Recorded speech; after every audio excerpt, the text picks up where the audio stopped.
Menteri KDN kena jawab, ni SOP kepala bana apa?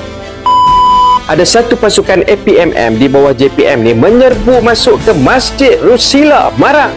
Dalam keadaan mencurigakan tu 10 ke 15 orang ni serbu masuk ke dalam masjid dengan kasut-kasut sekali weh. Buat penggeledahan dalam masjid. Bila laporan polis dibuat, info yang dapat, ini adalah latihan pelarian dan pelolosan daripada komando SERE di bawah APMM. APMM ni setahu aku, mereka ni agensi duk kat laut. Macam mana mereka boleh serbu masjid di Rusila, di Marang, Terengganu? Adakah ini pengulangan peristiwa Memali pada tahun 1985 dulu? Bunuh orang Islam di kawasan ibadah dan pengajian.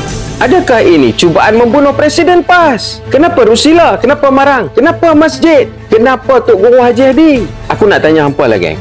Apa beza tindakan mereka ni dengan puak-puak askar Israel yang menyerbu masuk dalam masjid di Palestin sana?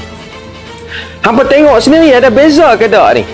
Masuk dalam kawasan masjid dengan kasut-kasut. Di mana pertimbangan hampa weh, anggota-anggota yang beragama Islam? Pasal apa zaman bila Anwar dan DAP ni naik, macam-macam berlaku kes macam ni yang pelik-pelik, yang luar tabi'i. Adakah ini membenarkan tuduhan arwah Raja Petra terhadap Anwar yang dia ni ejen?